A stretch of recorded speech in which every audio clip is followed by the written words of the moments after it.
Good morning. तो आज ये फील करेंगे कि अभी सुबह के 7 बजे हैं, 7:30 बजे हैं, and we are starting with the second part of the interpretation of statutes. Last class में जो थोड़ा बहुत किया था वो एक बार फटाफट रिकैप कर लेते हैं। लिटरल इंटरप्रिटेशन याद है थोड़ा सा? लिटरल इंटरप्रिटेशन का मतलब क्या? जो लॉ मेकर ने लिखा है, जो शब्दों में लिखा है, उन शब्दों को पढ़ो, उन शब्दों के पीछे जाने की कोई आवश्यकता नहीं है, नॉट रिक्वायर्ड, और अपना दिमाग नहीं चलाना, लॉजिकल ब्रेन नहीं चलाना। Literal interpretation of law. दूसरा, इसके बाद हम आगे देखेंगे रीजनेबल इंटरप्रिटेशन या रीजनेबल कंस्ट्रक्शन, और इसका मतलब यही है कि लॉजिक अप्लाई करो, लॉजिकल ब्रेन अप्लाई करो, शब्दों को छोड़ दो, शब्दों के पीछे जाओ और शब्दों के पीछे जाकर सोचो कि लॉ मेकर ने जो लॉ में लिखा है वो क्या लिखा है, क्यों लिखा है, और लिखने का पर्पज़ क्या है, और वो शब्द क्या पर्पज़ अचीव करते हैं। रीजनेबल इंटरप्रिटेशन और लॉजिकल इंटरप्रिटेशन। तीसरा है हारमोनियस कंस्ट्रक्शन, हारमोनियस इंटरप्रिटेशन। और हारमोनियस कंस्ट्रक्शन का मतलब अगर दो सेक्शंस लॉ मेकर ने अलग अलग लिखे हैं जो आपस में देखने में कॉन्ट्राडिक्टरी हैं, इनकंसिस्टेंट हैं, तो उन दोनों को इस तरीके से हार्मोनाइज करो कि दोनों सेक्शंस को हम प्रैक्टिकली एक साथ इम्प्लीमेंट कर सकें और दोनों में से किसी भी सेक्शन को नलीफाई ना करना पड़े। Harmonious interpretation, harmonious construction.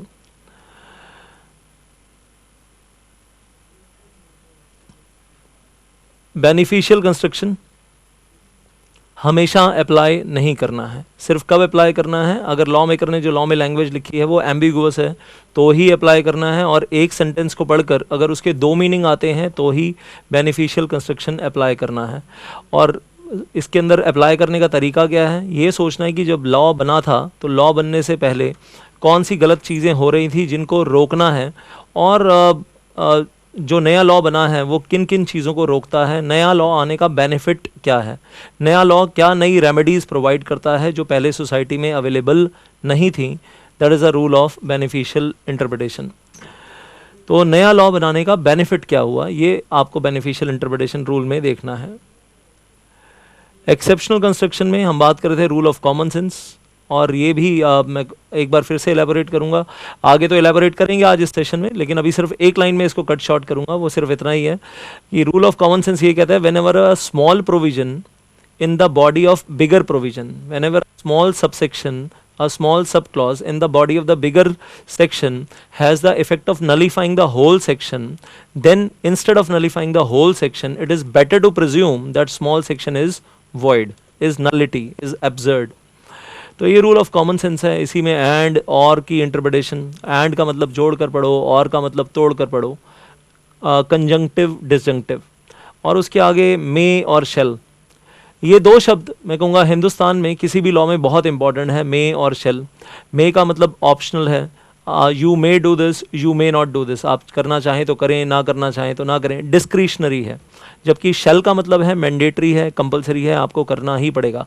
You shall do this, company shall do this, board of directors shall do this. Shall का मतलब कंपलसरी, मैंडेटरी, चाहे कंपनीज एक्ट हो, चाहे इनकम टैक्स एक्ट हो, चाहे कस्टम्स हो, चाहे एक्साइज हो, शेल का मतलब कंपलसरी, मे का मतलब ऑप्शनल। लेकिन कभी कभी इन दो शब्दों को हमें उल्टे तरीके से भी पढ़ना पड़ता है, वो मैं आपको बताऊंगा कि वो कब करना पड़ता है। लेकिन जनरल रूल है मे का मतलब ऑप्शनल, डायरेक्टरी, रिकमेंडेटरी, जबकि शेल का मतलब है मैंडेटरी, कंपलसरी।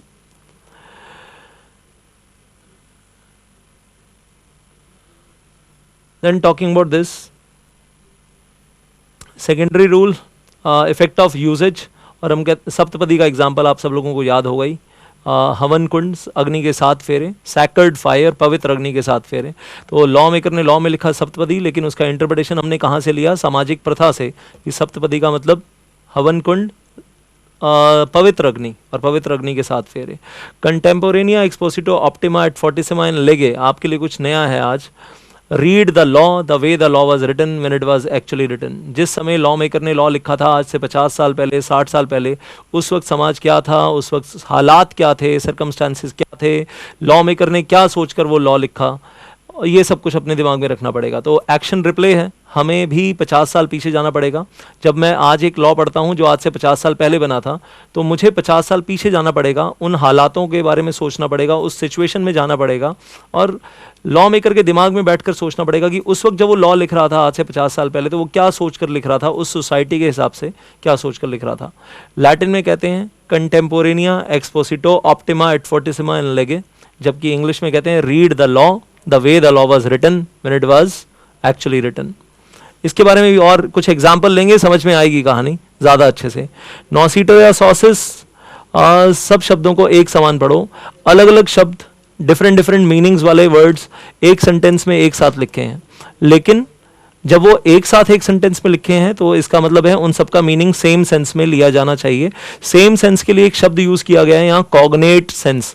एग्जाम में आप अच्छा होगा कि कॉग्नेट वर्ड लिखें, कॉग्नेट सेंस। तो शब्द अलग अलग हैं, लेकिन अलग अलग शब्दों को एक सेंटेंस में एक साथ लिखा है, they shall be read in the same sense, cognate sense. अब डिटेल में शुरू करते हैं, let us start in detail. तो अभी तक सिनॉप्सिस दे रहे थे कि हमने लास्ट क्लास में क्या किया।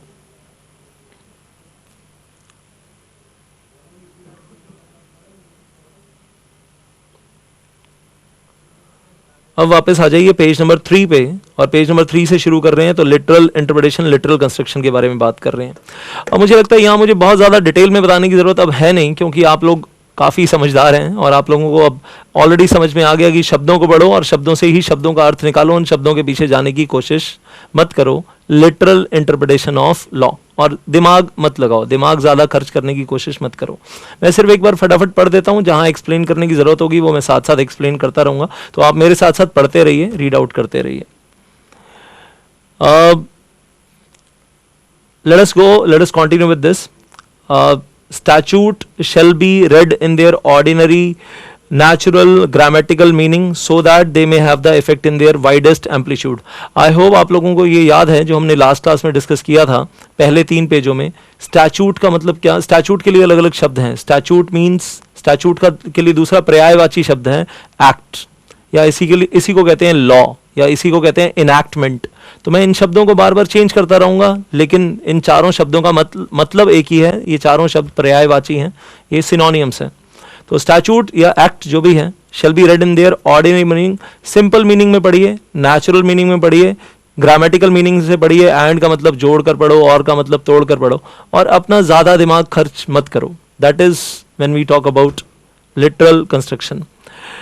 Where there are 2 interpretations possible, जहां पर 2 इंटरप्रिटेशंस पॉसिबल हैं। एक सेंटेंस को पढ़ते हैं और उसकी 2 इंटरप्रिटेशन आती हैं। एक नैरो इंटरप्रिटेशन है जिसमें हम कम हॉराइजन पे सोचते हैं। एक वाइडर इंटरप्रिटेशन है जिसमें हमें लगता है कि इसमें ये भी आ सकता है, ये भी आ सकता है, ये भी आ सकता है।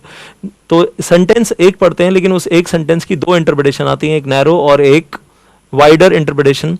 Then if narrow interpretation fails to achieve the purpose of legislation, अगर नैरो इंटरप्रिटेशन, लेजिस्लेशन का मतलब वही लॉ मेकर, लेजिस्लेशन का मतलब law maker. If narrow interpretation fails to mean the purpose of legislation, one should adopt the wider meaning. अगर narrow interpretation करने से law maker की जो इंटेंशन है वो फुलफिल नहीं होती है, तो हमें वाइडर इंटरप्रिटेशन अडॉप्ट करना चाहिए, जिससे कि लॉ मेकर की इंटेंशन फुलफिल हो सके। So this is when we say literal construction. Then going on further, point number 3, literal meaning shall be given to the language of statute unless the language is ambiguous, unless the literal sense results in defeating the purpose of statute. तो हम कह रहे हैं statute को literal meaning, normally जब भी law को पढ़ें तो हमेशा लिटरल मीनिंग में ही पढ़ना चाहिए, लेकिन 2 केसेस में आपको लिटरल मीनिंग फॉलो नहीं करना। 2 सिचुएशन में आपको लिटरल इंटरप्रिटेशन फॉलो नहीं करना। कौन सी 2 सिचुएशन में फॉलो नहीं करना? पहली सिचुएशन, अनलेस के बाद जो लिखा हुआ है, पहली situation, if the language is ambiguous. अगर एक सेंटेंस को पढ़कर उसके फर्स्ट इंप्रेशन ये आता है कि उसके तो 2 मतलब हो सकते हैं, तो ऐसी जगह पर लिटरल इंटरप्रिटेशन फेल हो जाता है। फिर क्या करना पड़ेगा? Logical interpretation. I hope getting that. या फंक्शनल इंटरप्रिटेशन, या बेनिफिशियल इंटरप्रिटेशन, जो आगे हम पढ़ेंगे, गोल्डन रूल। या फिर दूसरा है, if the literal sense results in defeating the purpose of the statute. अगर हम सेंटेंस को पढ़ते हैं और सेंटेंस को पढ़ने के बाद समझ में आता है it is defeating the purpose of the statute, वही प्रॉक्सी वाला एग्जांपल जो लास्ट क्लास में लिया था, प्रॉक्सी कैन नॉट स्पीक। तो अगर हम लिटरल इंटरप्रिटेशन करते हैं तो प्रॉक्सी बोल नहीं सकता, लेकिन लॉ मेकर ने लॉ में ऐसा तो कहीं नहीं लिखा कि प्रॉक्सी लिख कर अपना ओपिनियन जाहिर नहीं कर सकता, प्रकट नहीं कर सकता। तो अगर लिटरल इंटरप्रिटेशन करते तो इसका मतलब तो ये है कि अगर ऑडिटोरियम में जनरल मीटिंग में अगर 200 प्रॉक्सी बैठे हैं तो वो 200 के 200 प्रॉक्सी लिख लिख कर अपना ओपिनियन दे सकते हैं। लेकिन उससे होगा क्या कि वो सारे प्रॉक्सीज जो हैं वो जनरल मीटिंग के फ्लो को डिस्टर्ब कर देंगे, जबकि लॉ मेकर क्या चाहता है कि प्रॉक्सी जनरल मीटिंग के फ्लो को डिस्टर्ब ना करे। तो हम ये कह रहे हैं कि लिटरल सेंस को अगर हम पकड़ लेते हैं और उससे अगर लॉ मेकर का पर्पस डिफीट हो जाता है, लॉ मेकर चाहता है कि प्रॉक्सी मीटिंग को डिस्टर्ब ना करे और प्रॉक्सी लिख लिख कर मीटिंग को डिस्टर्ब कर रहा है, तो फिर ऐसे समय में लिटरल इंटरप्रिटेशन को छोड़ देना चाहिए, फंक्शनल इंटरप्रिटेशन करना चाहिए, लॉजिकल इंटरप्रिटेशन करना चाहिए। और वो आपने लास्ट क्लास में किया ही था कि proxy can not submit the views in writing. Then going on further with that, अच्छा ये नैरो और वाइडर के बहुत सारे एग्जाम्पल आगे आते रहेंगे, अभी आप चिंता ना करें। एग्जाम्पल्स थोड़ा सा मेरे लिए मुश्किल इस वक्त ये है देना इस वक्त आपको कि अगर मैं कंपनीज एक्ट 2013 के एग्जाम्पल देना शुरू करता हूं तो वो कंपनीज एक्ट 2013 अभी हमने पढ़ा नहीं हुआ, लेकिन जब हम कंपनीज एक्ट 2013 पढ़ेंगे ये सारी बातें हमारे काम आएंगी, ये सारी चीज़ें, ये सारी नॉलेज हमारे काम आएगी। और आपको दिखाऊंगा आगे कंपनीज एक्ट 2013 में बोर्ड ऑफ डायरेक्टर के चैप्टर में कि एक सेंटेंस पढ़ते हैं तो उसकी दो इंटरप्रिटेशन हो जाती है, narrow interpretation as well as wider interpretation. Then we go for the wider interpretation always. Then point number 4 है, in case of the plain words capable of only one meaning और one interpretation, no explanation to them is required. अगर sentence बहुत simple शब्दों में लिखा हुआ है और एक सेंटेंस का एक ही मतलब आता है, जबरदस्ती दूसरा मतलब निकालने की कोशिश ना करें, जबरदस्ती बेवजह दूसरा मतलब निकालने की कोशिश ना करें। कुछ लोगों को आदत होती है एक बात के दो मतलब निकालने की, कुछ लोगों को ऐसी आदतें होती हैं, लेकिन कृपया करके अपनी वो आदत यहाँ लॉ में अप्लाई ना करें। लैटिन में इसको कहते हैं एब्सोल्यूटा सेंटेंशिया एक्सपोसिटर नॉन इंडिजेट ओवर देयर। तो एक ही बात है, एक एब्सोल्यूट सेंटेंस है, एब्सोल्यूट मीनिंग है, उसके दो मीनिंग्स निकालने की कोशिश ना करें। लेकिन हाँ, अगर सेंटेंस पढ़ते ही फर्स्ट इंप्रेशन आता है कि सेंटेंस एक है लेकिन उसके मीनिंग दो हैं, तो मजबूरी है, मतलब फिर आप फंस गए उस जगह पर कि सेंटेंस ही एम्बिगुअस है और लॉ मेकर ने लॉ लिखा है तो एम्बिगुअस तरीके से लिखा है। कई बार सुप्रीम कोर्ट के जजेस ने, चीफ जस्टिस ऑफ इंडिया ने, सुप्रीम कोर्ट जजेस ने क्रिटिसाइज किया है इंडिया में लॉ मेकर को, और सुप्रीम कोर्ट के किसी पर्टिकुलर जजमेंट में ये शब्द आए थे कहीं पर, सुप्रीम कोर्ट ने ही कहा था कि क्रिटिसाइज करते हुए, criticising the law maker, I am the law maker of India, I am the law maker of India and I am responsible for 50% litigations in India. अब इसका मतलब क्या हुआ कि मैं लॉ लिखता ही ऐसा हूं, एम्बिगुअस लिखता हूं, डबल मीनिंग निकल आता है एक सेंटेंस में, जिसकी वजह से डिस्प्यूट्स अराइज हो जाते हैं, जिसकी वजह से लिटिगेशंस अराइज हो जाती हैं, केसेस बन जाते हैं और कोर्ट में आ जाते हैं। कई बार दोनों पार्टीज की कोई गलती नहीं होती है, लेकिन जो लॉ में लिखा है उसमें क्योंकि एक सेंटेंस के दो मीनिंग निकल रहे हैं, दोनों पार्टीज अपनी अपने तरीके से अपनी अपनी इंटरप्रिटेशन कर रही हैं जो कि एक दूसरे से डिफरेंट है, इस वजह से डिस्प्यूट अराइज हो जाता है। तो 50% डिस्प्यूट्स जेन्युइन होते हैं जहां पर पार्टीज आपस में लड़ाई कर रही हैं, 50% डिस्प्यूट्स ऐसे हैं जहां पर पार्टीज की लड़ाई नहीं है, लड़ाई जो है वो इंटरप्रिटेशन ऑफ लॉ की है। Then going on further with this, point number 5, it is not the duty of the court to stretch the words used by the legislature to fill in the gaps or omissions in the or the provisions in the act. ये court की duty नहीं है, ये court की duty नहीं है कि जो लॉ मेकर ने लॉ में लिखा है, अगर उसने कहीं फिल इन दी ब्लैंक्स छोड़ दिए हैं, कहीं गैप्स छोड़ दिए हैं, लॉ मेकर लिखता है A, B, C एंड और कुछ नहीं बताया, तो ये कोर्ट की ड्यूटी नहीं है कि वहाँ पर एंड या और फिलअप करे।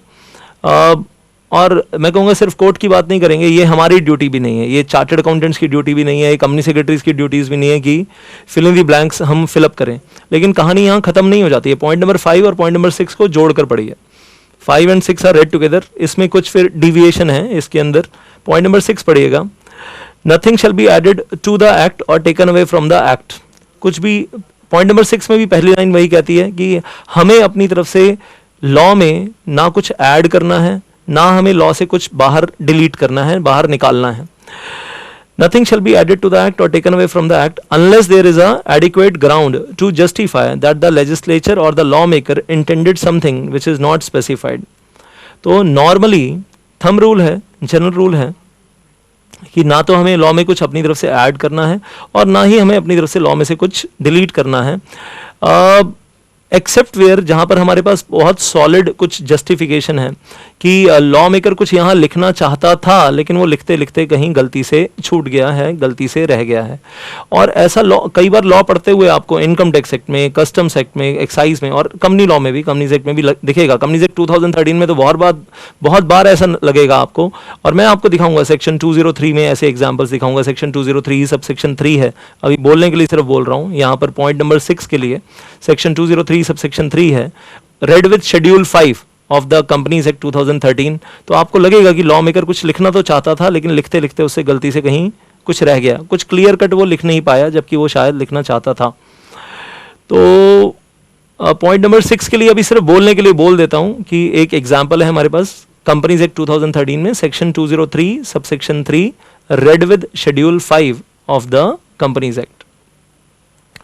Then going on further, point number 7, if two interpretations are possible of a clause, one is merely mechanical and literal and the second one emerges from the setting in which the clause appears, then the second one is accepted। तो ये बड़ा simple फंडा है। जब हम एक section को पढ़ रहे होते हैं तो एक सेक्शन में सब सेक्शन होते हैं अलग अलग। तो सेक्शन 149 सब सेक्शन 1 2 3 4 5 6, जब हम सब सेक्शन 3 को पढ़ रहे हैं तो एक तरीका तो ये, जब सबसेक्शन 3 को पढ़ रहे हैं तो सिर्फ सबसेक्शन 3 को पढ़ रहे हैं और उस वक्त सबसेक्शन 2 में क्या लिखा है या सबसेक्शन 4 में क्या लिखा है वो हमारे लिए रेलिवेंट नहीं है। हम सबसेक्शन 3 को आइसोलेशन में पढ़ रहे हैं मैकेनिकल तरीके से। और एक दूसरा तरीका है, जब सबसेक्शन 3 को पढ़ें तो उसके ऊपर जो सबसेक्शन 2 में और नीचे जो सबसेक्शन 4 में लिखा है उसके साथ जोड़कर पढ़ें। अब आप मुझे बताइए सही तरीका क्या है, you have to tell me. पहला तरीका सही है, सबसेक्शन 3 को आइसोलेशन में पढ़ें, या दूसरा तरीका ये सही है कि सबसेक्शन 2 और सबसेक्शन 4 के साथ जोड़कर पढ़ें complete story. Which is the correct method, you have to tell me, I am waiting for your answer. Isolation में पढ़ें या जोड़कर पढ़ें?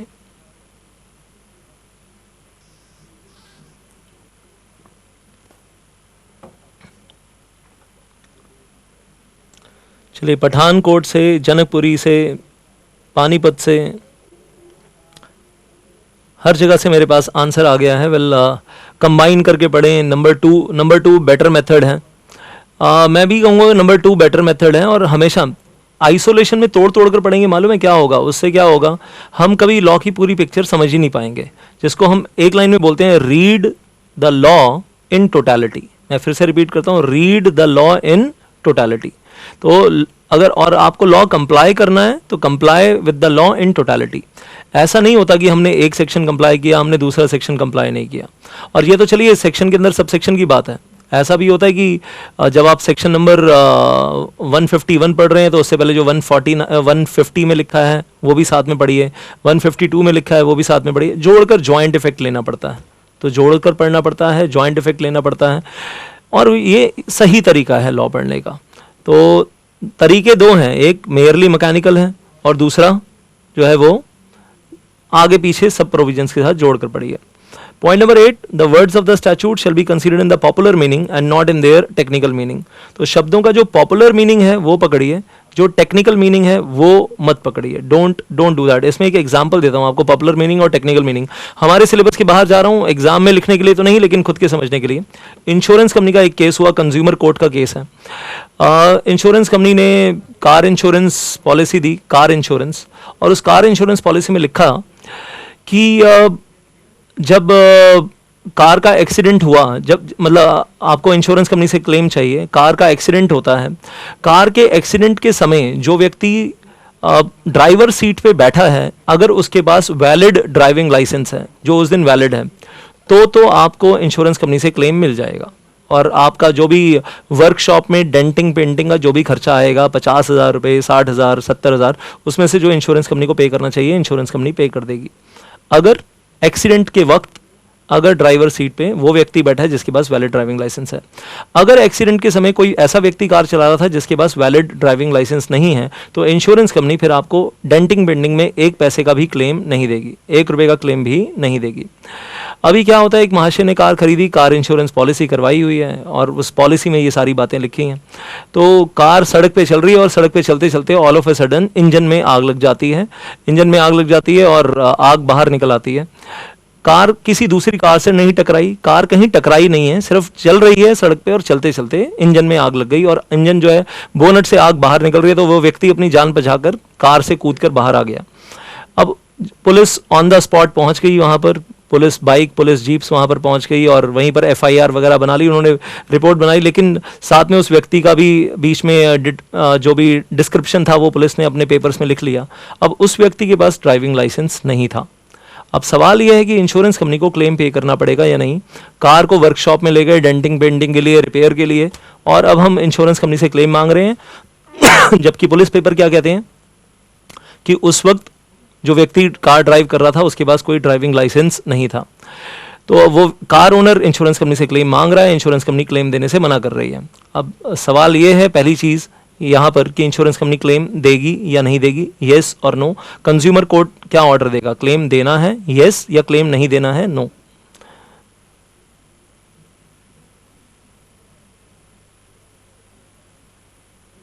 चलिए मेरे पास जवाब आने शुरू हो गए हैं। Janakpuri, north campus, Panipat, Lucknow, Pathankot. Janakpuri, north campus, Panipat, Lucknow कहते हैं yes yes yes, insurance company को क्लेम देना पड़ेगा। पठानकोट ने कहा नो, इंश्योरेंस कंपनी क्लेम नहीं देगी। तो 4 जवाब यस में आए हैं और 1 जवाब नो में आया है। तो मैं कहूँगा 5 में से 4 जवाब यस में आए हैं, तो मतलब 80% लोग कहते हैं यस, 20% लोग कहते हैं no, majority says yes. Consumer court का भी ऑर्डर आया यस, कंज्यूमर कोर्ट ने कहा यस कि कंपनी को क्लेम पे करना पड़ेगा।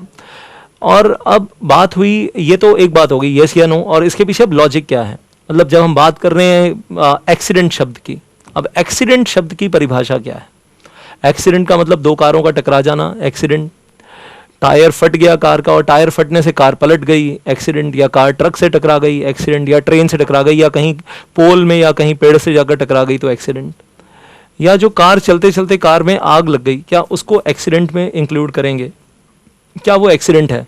कार चलते चलते कहीं नहीं टकराई और all of a sudden engine में आग लग गई, इज इट एक्सीडेंट? क्या ये एक्सीडेंट की परिभाषा में आता है? येस और नो, इतना ही बताना है आपको। आई am waiting for your answers. Engine में आग लग जाना क्या एक्सीडेंट की परिभाषा में आता है?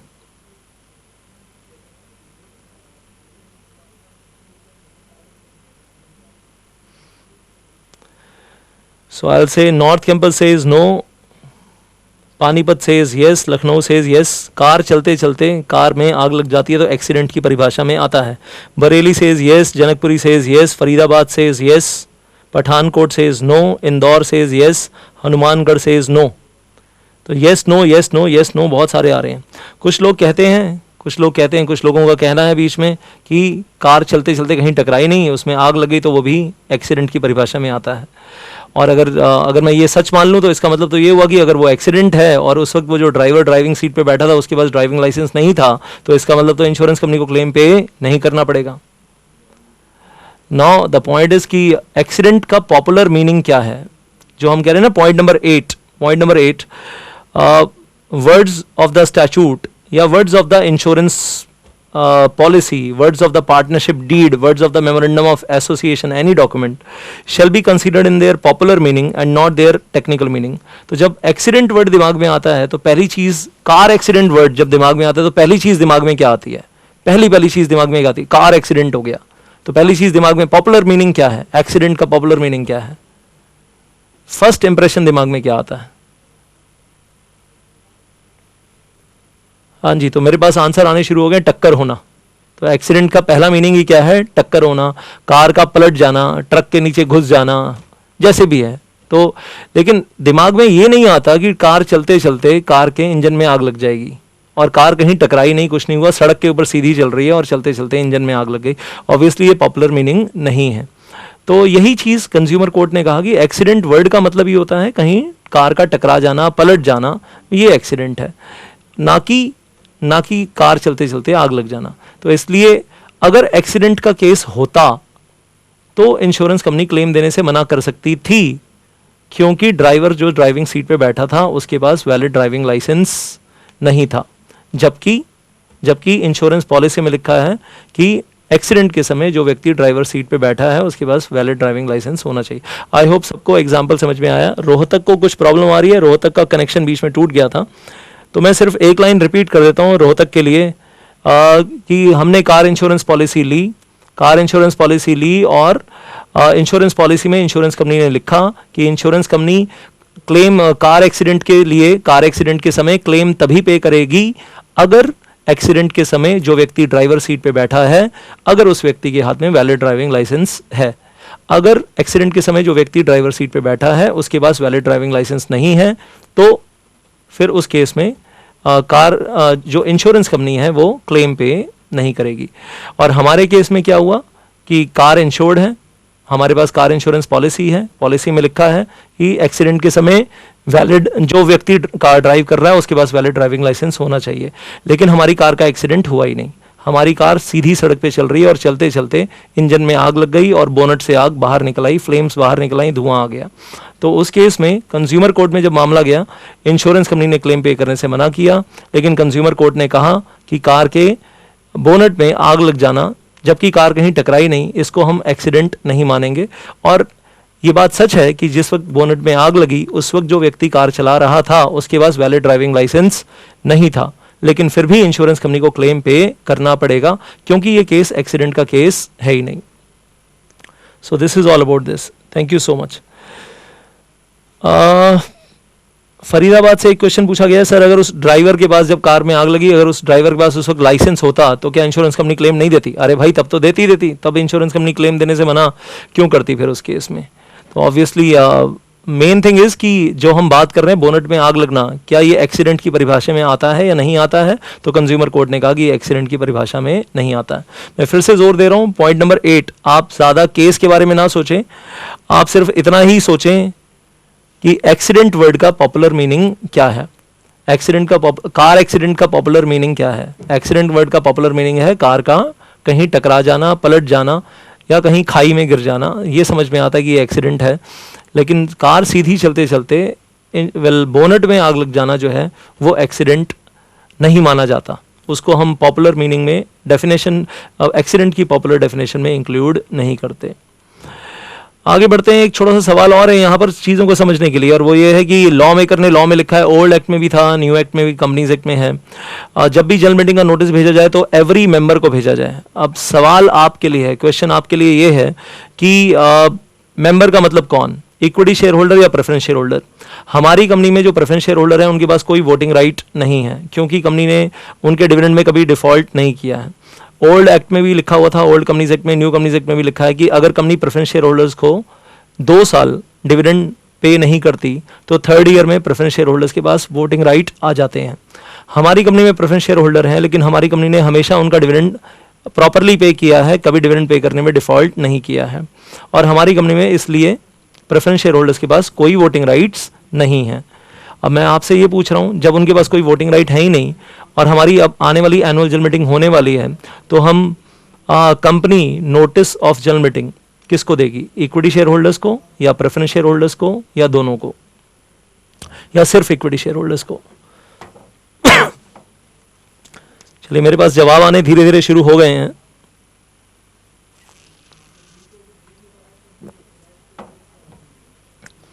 याद रखिएगा, लॉ मेकर ने लॉ में लिखा है company shall give the notice to all members. तो मेंबर शब्द की परिभाषा क्या है यहाँ पर? मेंबर का मतलब ओनली इक्विटी शेयर होल्डर या member will include preference share holder also? North campus कहते हैं only equity share holder, Janakpuri equity share holder, Rohtak equity share holder, Pathankot equity share holder, Faridabad equity share holder, Lucknow equity share holder, और Agra also equity share holder. Muzaffarnagar का answer clear नहीं है, it is the duty not the right, it is the duty not the right. I don't know कि इसका मतलब क्या है। मतलब मैं तो यही कह रहा हूँ, ये तो मैं मानता हूँ company shall give notice, shall का मतलब ही क्या है? Compulsory, to all members. लेकिन मेंबर्स कौन? मैं तो आपसे सिर्फ इतना पूछ रहा हूँ, मेंबर्स कौन? इक्विटी शेयर होल्डर्स या प्रेफरेंस शेयर होल्डर्स या दोनों, या ओनली इक्विटी शेयर होल्डर्स? तो मुझे हर जगह से, इंदौर से आंसर आया बोथ, दोनों। चलिए, ऑल सेड एंड डन। इसमें नीचे मैंने आंसर के लिए ना जगह खाली छोड़ी है आपके नोट्स में, जहाँ लिखा हुआ है MCA clarification. Ministry of corporate affairs ने क्लैरिफिकेशन दिया था, प्रेफरेंस शेयर होल्डर्स का नाम भी रजिस्टर ऑफ मेंबर में होता है, और प्रेफरेंस शेयर होल्डर्स का नाम रजिस्टर मेंबर में होता है तो वो भी कंपनी के मेंबर हैं। और इक्विटी शेयर होल्डर्स का नाम भी रजिस्टर मेंबर में होता है, तो वो भी कंपनी के मेंबर्स हैं। तो चाहे इक्विटी शेयर होल्डर हो चाहे प्रेफरेंस शेयर होल्डर हो, दोनों का नाम रजिस्टर मेंबर में होता है, दोनों ही कंपनी के मेंबर हैं। और अगर दोनों ही मेंबर हैं तो नोटिस ऑफ जनरल मीटिंग तो सबको जाएगा। ये अलग बात है कि preference share holder general meeting में आएंगे, बैठेंगे, डिस्कशन सुनेंगे और रिफ्रेशमेंट खाएंगे, और उसके बाद वो डिस्कशन में वोटिंग में पार्टिसिपेट नहीं करेंगे। लेकिन उनको भी मीटिंग अटेंड करने का हक है, चाहे वो वहाँ पर कोरम में काउंट नहीं होंगे, कोरम ऑफ जनरल मीटिंग में काउंट नहीं होंगे और डिस्कशन में वोटिंग में पार्टिसिपेट नहीं करेंगे। तो मेंबर शब्द में अब दोनों आएंगे जिनका नाम रजिस्टर ऑफ मेंबर में है। तो the final answer is ministry of corporate affairs clarification, MCA clarification, और वो ये है that the notice shall be given to both the equity share holder as well as preference share holder because both of them are members, और दोनों का नाम register of member में है। So this is the entire concept. तो member का मतलब कौन, मतलब यहां पर मेंबर का मतलब कौन, मेंबर का मतलब जिसका नाम रजिस्टर ऑफ मेंबर में है, वो सारे मेंबर्स हैं।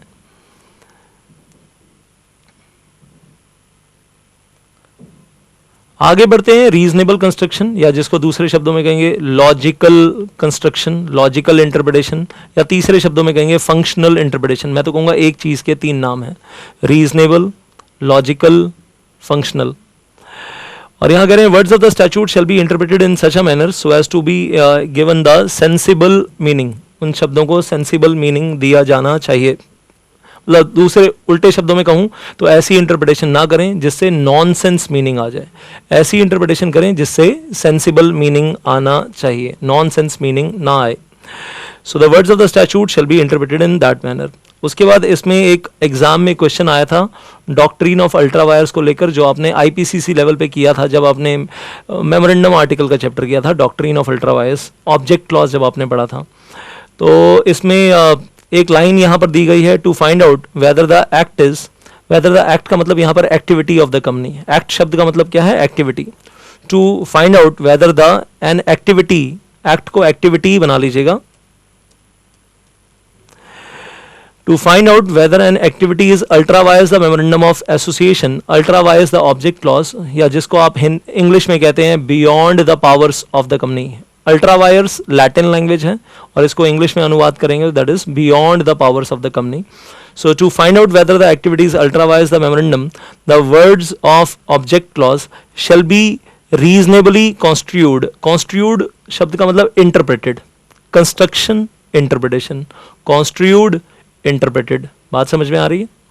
तो the words of the object clause shall be reasonably construed, reasonable तरीके से इंटरप्रेट किया जाए, neither with rigidity nor with laxity, बहुत रिजिड होकर बहुत सख्त होकर भी इंटरप्रिटेशन नहीं करना है, नॉर विद लैक्सिटी, बहुत रिलैक्स होकर भी इंटरप्रिटेशन नहीं करना है। तो ठीक ठीक इंटरप्रिटेशन किया जाए और सही तरीके से रीजनेबल इंटरप्रिटेशन किया जाए, बहुत ज़्यादा रिजिड होकर नहीं, बहुत ज़्यादा रिलैक्स होकर भी नहीं। दैट इज जैसे कि जब आप किसी कंपनी के ऑब्जेक्ट क्लॉज को पढ़ें तो ऑब्जेक्ट क्लॉज का इंटरप्रिटेशन करते समय आप रीजनेबल इंटरप्रिटेशन करें। अब कहने के लिए अगर मैं एक एग्जांपल ले लेता हूं, यहाँ पर हमारी कंपनी कंस्ट्रक्शन बिजनेस में है। अब आपको मालूम है कंस्ट्रक्शन इंफ्रास्ट्रक्चर बिजनेस में है, कंस्ट्रक्शन बिजनेस में है, इंफ्रास्ट्रक्चर बिजनेस में है, उसमें हम बहुत कुछ लिख देते हैं, बहुत कुछ लिख देते हैं। For example construction of flats, apartments, societies, bungalows, उसके अलावा construction of airports, construction of national highways, roads, flyovers, cinema halls, hospitals, stadiums, shopping malls, business complexes, बहुत कुछ लिख देते हैं। अब लिखते लिखते कुछ चीज़ें हम बीच में लिखना, मतलब and any other activity in the same field, कहने के लिए हम कह देते हैं any other activity in the same field. अब उसमें एक सवाल आता है बीच में, क्या हम ऐसा कर सकते हैं कि हमारी कंपनी, हमने अपने ऑब्जेक्ट क्लॉज में नहीं लिखा, क्या हम कुछ ऐसा कर सकते हैं कि हम डैम्स बनाएं, डैम्स, क्या हम दिल्ली मेट्रो जैसा भी कुछ बना सकते हैं? हमारे ऑब्जेक्ट क्लॉज में नहीं लिखा, हमारे यहाँ लिखा है हम इंफ्रास्ट्रक्चर कंपनी है और इंफ्रास्ट्रक्चर में हम बहुत कुछ बना सकते हैं। तो बहुत कुछ तो लिखा लेकिन साथ में लिख दिया एनी सच अदर एक्टिविटी। तो क्या सच अदर एक्टिविटी में क्या डैम्स की कंस्ट्रक्शन, बांध बनाना भी बीच में आ जाएगा? क्या दिल्ली मेट्रो जैसा कोई प्रोजेक्ट भी बीच में आ जाएगा और नो? मेरे पास कुछ कुछ आंसर आने शुरू हुए हैं, I am waiting for more answers, yes और नो।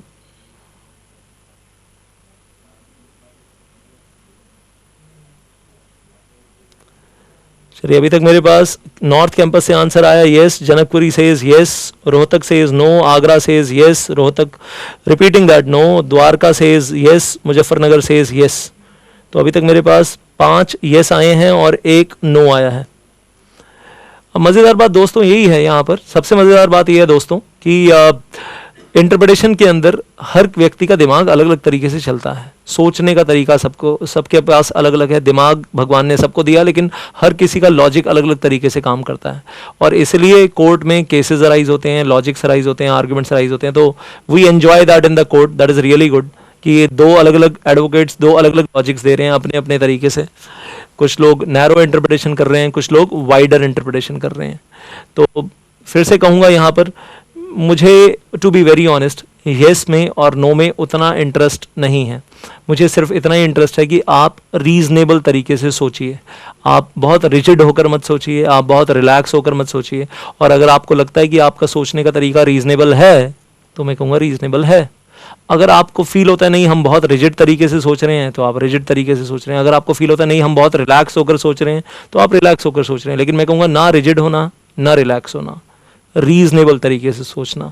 तो अगर आपको लगता है कि मैं अगर जज होता और मैं न्यूट्रल पर्सन होता, मैं अपनी एडवोकेट, मैं क्लाइंट की तरफ से नहीं लड़ रहा हूँ, मैं एडवोकेट बनकर क्लाइंट की तरफ से कोर्ट में नहीं लड़ रहा हूँ, तो मैं जज बनकर न्यूट्रल पर्सन की तरह बैठा हूँ, और फिर उस तरीके से सोचिए। तो वो रीजनेबल तरीका है सोचने का, क्योंकि एडवोकेट्स थोड़ा सा अनरीजनेबल सोचेंगे, अपने क्लाइंट्स के फेवर में सोचेंगे, लेकिन जज हमेशा न्यूट्रल तरीके से सोचेगा, रीजनेबल तरीके से सोचेगा। तो सोचने का जो सबसे सही तरीका है वो है थिंक लाइक अ जज, don't think like the advocate of your client, क्योंकि उसमें आप बायस्ड हो सकते हैं फिर भी, या रिजिड हो सकते हैं या रिलैक्स हो सकते हैं। तो फाइनली आई विल से interpret the law, interpret the memorandum article in a manner which is neither very relaxed nor very rigid. Then going on further, if giving plain meaning to the words. अच्छा, मुझसे बीच में एक सवाल पूछा गया है, sir ये तो बता दो येस और नो, तो बीच में वो डैम्स बनाना आएगा या नहीं आएगा? तो मैं कहूँगा मेरी तरफ से answer is yes, it is reasonable. जब हमने बोला हमारी कंपनी इंफ्रास्ट्रक्चर कंपनी है और हमने बोल दिया एंड सच अदर एक्टिविटीज़, तो जब हम नेशनल हाईवेज बना रहे हैं, हम रोड्स बना रहे हैं, फ्लाईओवर्स भी बना रहे हैं, सब कुछ कर रहे हैं, एंड और एयरपोर्ट भी आ गया बीच में, एयरपोर्ट भी बना रहे हैं, मैंने एयरपोर्ट वर्ड भी इस्तेमाल किया था अपने एग्जाम्पल में। तो जहाँ इतना कुछ कर रहे हैं तो डैम्स को भी बीच में इंक्लूड कर सकते हैं। That is also the part of infrastructure of India, वो भी इंडिया के इंफ्रास्ट्रक्चर का पार्ट है। तो जहाँ सच अदर एक्टिविटीज़ लिखकर छोड़ा तो हमने हॉराइजन को वाइड करके छोड़ा है, तो रीजनेबल है, बहुत ज़्यादा रिलैक्स्ड नहीं है, नॉट रियली। लाइकवाइज अगर मैं कहूँ एक और एग्जांपल इसमें ऐड ही कर लेते हैं, जहाँ आपने एक क्वेश्चन उठाया है। अगर हमारी कंपनी बहुत बड़ा एक प्लॉट खरीदती है 200 एकड़ का या 500 एकड़ का, और उसके ऊपर हमारी कंपनी रोड मैप बनाकर वहाँ पर रोड और बीच में पार्क की स्पेस, कम्युनिटी हॉल की स्पेस, सब कुछ बनाकर एक कॉलोनी बनाना चाहती है, कॉलोनाइजर का काम करना चाहती है। अब ये चीज़ हमने ना अपने ऑब्जेक्ट क्लॉज में लिखी नहीं, हमने ये ज़रूर लिखा था कि हम सोसाइटीज़ बनाएंगे, हम फ्लैट्स बनाएंगे, 2000 फ्लैट बनाकर एक सोसाइटी बनाकर हम बेचेंगे, या 500 फ्लैट की सोसाइटी बनाकर बेचेंगे।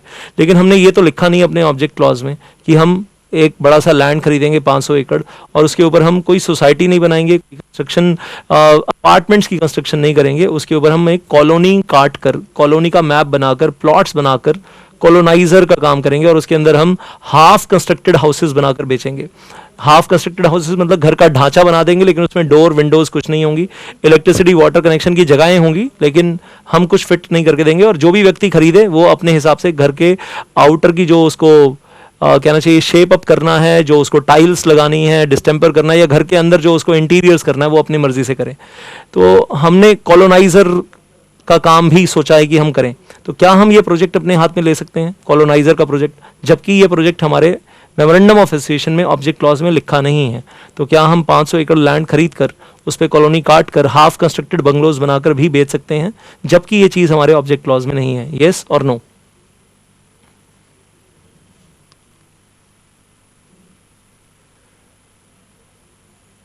तो हर जगह से मेरे पास यूनानिमस आंसर आ गया। Janakpuri, Faridabad 1, Faridabad 3, Muzaffarnagar 2, Rohtak, Faridabad, Agra, everywhere everybody is saying yes yes yes. तो फिर से कहूँगा दोस्तों, अल्टीमेटली हमें क्या करना है? हमें करना है रीजनेबल इंटरप्रिटेशन। आगे बढ़ते हैं, para 3 on the bottom of the page, मेरे साथ साथ पढ़िएगा। If giving plain meaning to the words, will not be fair or reasonable, then it becomes a duty of the court to depart from the dictionary meaning and adopt the construction which will advance the remedy and suppress the mischief. अगर सिर्फ plane meaning देने से, अगर सिर्फ literal interpretation करने से fairness नहीं आती, रीजनेबलनेस नहीं आती, अगर सिर्फ प्लेन मीनिंग देना या सिर्फ प्लेन मीनिंग देना फेयर नहीं है, अगर रीजनेबल नहीं है, तो ये जज की ड्यूटी है, ये कोर्ट की ड्यूटी है प्लेन मीनिंग्स को छोड़ देना, डिक्शनरी मीनिंग को छोड़ देना और डिक्शनरी मीनिंग के बाहर जाकर, डिक्शनरी मीनिंग को छोड़कर डिक्शनरी मीनिंग के बाहर जाकर ऐसी इंटरप्रिटेशन करना जिससे रेमेडी मिले, रिलीफ मिले और जो गलत काम मिसचीफ हो रहा है वो मिसचीफ रुक जाए, वो स्टॉप हो जाए. तो अब जज साहब की ड्यूटी है प्लेन डिक्शनरी मीनिंग को छोड़ दीजिए और उसके बाहर चले जाइए. मैं आपसे पूछता हूं अब एक चीज़, एक एग्जाम्पल लेते हैं. ब्राइब हिंदी में क्या कहेंगे मालूम है ना सबको? ब्राइब. तो ब्राइब का मतलब घूस. घूस लेने से आप क्या समझते हैं? फर्स्ट प्लेन मीनिंग दिमाग में क्या आता है? ब्राइब शब्द से फर्स्ट प्लेन मीनिंग दिमाग में क्या आता है? What is the first plain meaning in the mind? Bribe में क्या लिया जाता है? रिश्वत में क्या लिया जाता है? आम का टोकरा, फलों का टोकरा, बर्फी, रसगुल्ला, गुलाब जामुन. ब्राइब का क्या मतलब है? चलिए मेरे पास फटाफट बहुत सारे आंसर आने शुरू हो गए हैं. somebody is writing the words रोकड़ा, somebody is writing RS. तो कैश लेना, हाँ, रिश्वत. भाई अब बीच में पॉलिटिशियंस के नाम ना लिखें, अच्छा नहीं लगता, मैं किसी का नाम ले नहीं पाऊंगा, वो थोड़ा सा एथिक्स के अगेंस्ट हो जाएगा. आपने एथिक्स का पेपर किया है IPCC के अंदर. सो कैश लेना, money, Dwarka says money, Faridabad says money, north campus also, Janakpuri, रोकड़ा, रोहतक सेज रुपए पैसे देना. चलिए कुछ लोग देते हैं, कुछ लोग लेते हैं, इट इज़ बोथ वेज. जब कोई देगा नहीं तो कोई लेगा कैसे? Faridabad, Agra, everybody says cash. Somebody saying north campus under the table money. चलिए इंदौर से भी आंसर आ रहा है, Indore, Agra, cash. Please don't take the name of the politicians, I will not be able to speak. So I will say अलग अलग तरीके से बोला गया है. फरीदाबाद से दो शब्द आए इंटरेस्टिंग मेरे पास, फरीदाबाद से दो शब्द और भी आए मेरे पास. इन काइंड, तो क्या ब्राइब इन काइंड भी हो सकती है दोस्तों? यस और नो? यस और नो? क्या ब्राइब इन काइंड हो सकती है? यस और नो? इफ यस तो मैं जानना चाहूंगा क्या. यस आपकी तरफ से जानना चाहूंगा क्या ब्राइब में क्या हो सकता है. चलिए हर कोई कह रहा है bribe can be north campus yes, Indore yes, Janakpuri, Lucknow, Bareilly, Faridabad, Rohtak, Ambala, Muzaffarnagar, Bareilly, I will say everywhere, Dwarka, everybody saying yes yes yes. Anything anything, bungalow, property, बंगला, गाड़ी, एनी फेवर, घर में AC लगवा दो, car, TV, paint house, plots. चलिए बहुत सारे आंसर आ गए अभी. तो ये समझ में आ रहा है कि ब्राइब मतलब, लेकिन एक चीज़ बताइए, ये मैंने क्वेश्चन उठाया कि ब्राइब क्या कैश के अलावा और चीज़ों में भी हो सकती हैं. आप सब लोगों ने कहा फटाफट यस यस यस यस, लेकिन जब तक मैंने ये क्वेश्चन उठाया नहीं था तब तक सब लोग कह रहे थे रोकड़ा, RS, rupees, cash, under table money. एक जगह से किसी ने कहा in kind. I am really happy. लेकिन पहला फर्स्ट इंप्रेशन क्या आ रहा था दिमाग में? Cash, under table money and all that. तो ये जो रीजनेबल कंस्ट्रक्शन में पैरा नंबर 3 लिखा है वो यही कहता है कि जहां पर ब्राइब शब्द का जो प्लेन मीनिंग है, अगर सिर्फ प्लेन मीनिंग से अगर लॉ मेकर का पर्पस डिफीट हो रहा है, सिर्फ अगर हम कहते हैं ब्राइब मीन्स कैश और कैश के अलावा कुछ भी नहीं, तो उससे लॉ मेकर का पर्पस डिफीट हो रहा है. तो उस केस में हमें वो जो कैश वर्ड है उसको छोड़ना पड़ेगा, जो प्लेन मीनिंग है उसको छोड़ना पड़ेगा, अंडर टेबल मनी उसको छोड़ना पड़ेगा. और हमें ब्राइब, अगर ब्राइब को रोकना है, अगर ब्राइबरी को रोकना है तो हमें हर तरीके की ब्राइब को रोकना पड़ेगा. जो कैश में है उसको भी रोकना पड़ेगा, जो काइंड में है उसको भी रोकना पड़ेगा. करप्शन को अगर रोकना है, अगर करप्शन फ्री इंडिया चाहिए, तो जब हम कहते हैं लॉ में अगर लिखा है कि ब्राइब अलाउड नहीं है, तो किसी भी प्रकार की ब्राइब अलाउड नहीं है, ना कैश में अलाउड है और ना ही काइंड में अलाउड है. सो आई होप गेटिंग दैट. और एक पर्टिकुलर केस बना था कहीं, रादर मैं कहूँगा बहुत पहले मैंने कहीं न्यूज़पेपर में ही पढ़ा था, क्या वाइन को भी ब्राइब में लिया जा सकता है? Can wine be also be the part of the bribe?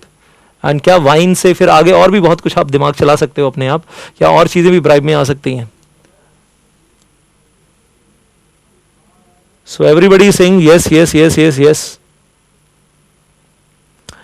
चलिए क्लियर हो गया सबको कि ब्राइब का प्लेन मीनिंग आपको जो कैश लेकर चलते हैं वो छोड़ना पड़ेगा अगर आपको ब्राइब की प्रॉब्लम इंडिया से हटानी है। फिर आगे चलते हैं on to the next page. तो अगर लॉ में लिखा है ब्राइब लेना मना है, प्रिवेंशन ऑफ करप्शन एक्ट, अगर लॉ में लिखा है ब्राइब लेना मना है तो किसी भी प्रकार की ब्राइब लेना मना है, सिर्फ कैश नहीं, किसी भी प्रकार की ब्राइब लेना मना है। Then the reasonable construction shall be adopted in accordance with the object of the statute.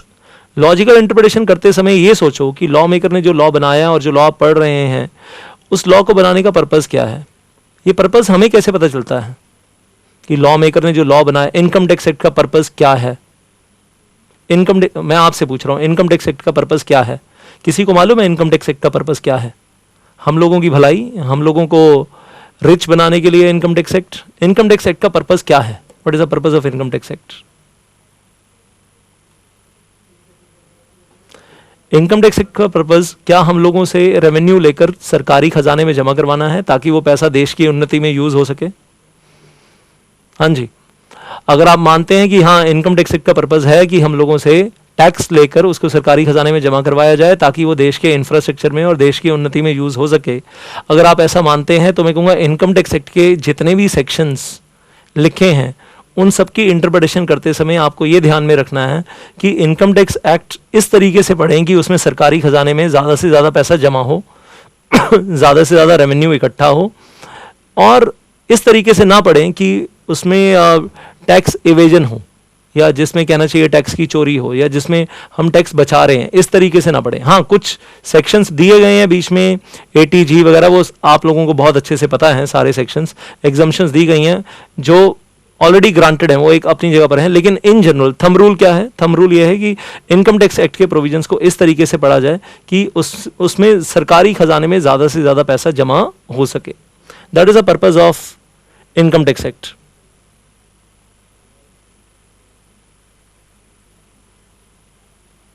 चलिए, मेरे पास बहुत सारे आंसर आ गए बीच में। मुजफ्फरनगर से converting the black money into the white money, north campus says more development of the nation, Faridabad says preventing from the concealing the income of, Dwarka says officially तो यही मतलब है, Rohtak says proper regulation of revenue in the country, Agra says to drive the economy, Bareilly says equal distribution of resources, Indore says sir total classes कितनी होंगी